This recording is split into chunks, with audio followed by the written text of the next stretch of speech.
మకర రాశి వారికి ఈ వారం మిశ్రమ ఫలితాలు గోచరిస్తోంది. అష్టమంలో కేతు అంత అనుకూలంగా లేదు. వ్యయాధిపతి తృతీయాధిపతి గురువు షష్టమంలో ఉన్నారు. ఖర్చులు అధికంగా ఉంటుంది, రాబడి తక్కువగా ఉంటుంది. ఉద్యోగ ప్రయత్నాలు కలిసి వస్తాయి. వ్యాపారపరంగా చేసే ప్రయత్నాలు కొంత చికాకు కలిగిస్తుంది.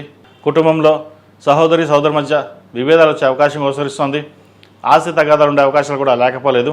సంతానం సంబంధించిన విషయవారాలు, విద్యా సంబంధించిన విషయవారాలు చక్కగా ఉన్నాయి. వ్యాపారపరంగా కొన్ని నూతన కార్యక్రమాలు చేపడదాం, ప్రయత్నం చేద్దామనే ఆలోచనతో ఉంటారు. ప్రస్తుతం కాలం అంత అనుకూలంగా లేదు. ఏదైనా ప్రారంభించేటప్పుడు జాతక పరిశీలన చేసుకుని ముందుకు వెళ్ళండి. చేయొచ్చా లేదా అన్న ఆలోచనతో ఉండాలి. భాగస్వామ్య వ్యాపారాల కంటే సొంతంగా చేసుకునే వ్యాపారాలు కొంతవరకు వీరు కలిసి వస్తాయి. రాశ్యాధిపతి ద్వితీయాధిపతి అయిన శని తృతీయంలో ఉన్నారు. చతుర్థాధిపతి లాభాధిపతి అయిన కుజుడు ద్వితీయంలో ఉన్నారు. పంచమ దశమాధిపతి అయిన శుక్రుడు ద్వితీయంలో ఉన్నారు. అష్టమాధిపతి అయిన రవి ద్వితీయంలో ఉన్నారు. ద్వితీయంలో 5 గ్రహాలు ఉన్నాయి. పంచగ్రహ కూటమి. ఆరోగ్యరీత్యా కొన్ని జాగ్రత్తలు, డబ్బు విషయంలో చాలా వరకు జాగ్రత్తలు తీసుకోవడం చెప్పదగిన సూచన. ఈ రాశిలో మించిన విద్యార్థులకు కాలం చక్కగా ఉంది. పరీక్షా సమయం, ఎటువంటి ఇబ్బంది లేదు. మీరు చేసే ప్రయత్నాలు ఏవైతే ఉన్నాయో సఫలీకృతం అవుతుంది. ప్రతిరోజు దక్షిణామూర్తి స్తోత్రం పఠించడం చెప్పదగినది. అదేవిధంగా విదేశాలకు వెళ్ళాలి చదువుకోనుకునే వారికి ప్రయత్నం తప్పకుండా చేయొచ్చు. వివాహ సంబంధించిన విషయవారాలు కాలం అనుకూలంగా ఉంది. వివాహ ప్రయత్నాలు కలిసి వస్తాయి. అయితే ఒక సంబంధం చేతి దాకా వచ్చి చేజారిపోతుంది. ఇంకా మనకు వివాహం కాదేమో, ఇంకా మనం పెళ్లి చేసుకోదేమో అనే ఆలోచన ఎక్కువగా ఉంటుంది.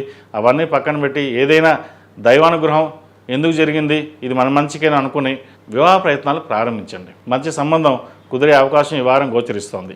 అదేవిధంగా ఈ రాశిలో జన్మించిన స్త్రీలకు వృత్తి ఉద్యోగాల పరంగా, వ్యాపార పరంగా మధ్యస్థ ఫలితాలు గోచరిస్తోంది. గడిచిన వారం కంటే కూడా ఈ వారం కొంతవరకు బాగుందని చెప్పవచ్చు. ఏదైనా కష్టే ఫలి అన్నారు పెద్దలు. కష్టం తగిన ప్రతిఫలం మటుకి ఈ వారం తప్పకుండా లభిస్తుంది.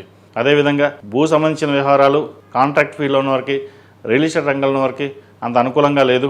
సాఫ్ట్వేర్ రంగం వారికి అంత అనుకూలంగా లేదు. కళారంగాల వారికి, రాజకీయ రంగంలో ఉన్న వారికి వీరికి కొంతవరకు అనుకూలంగా ఉందని చెప్పచ్చు. వైద్యవతులు ఉన్న వారికి, లాయర్ డిపార్ట్మెంట్, పోలీస్ శాఖలో ఉన్న వారికి వీరికి అనుకూలంగా ఉంది.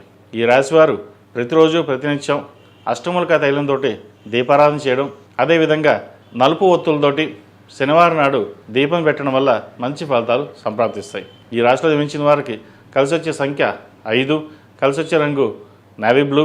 ఏదైనా పని మీద బయటకు వెళ్ళినప్పుడు శుక్రవారం కానీ సోమవారం అడిగిన వెళ్ళండి, మంచి ఫలితాలు సంప్రాప్తిస్తాయి. ఈ పూజస్టోర్.in పసుపు కుంకుమ నుంచి దేవత విగ్రహాల దాకా అన్ని రకాల పూజలు, వ్రతాలు, గృహప్రవేశం, హోమాది శుభకార్యాలకు కావలసిన పూజా సామాగ్రి అంతా ఒక్కొక్క క్లిక్ తోనే మీ ఇంటి వద్దనే పొందండి. ఈ పూజస్టోర్.in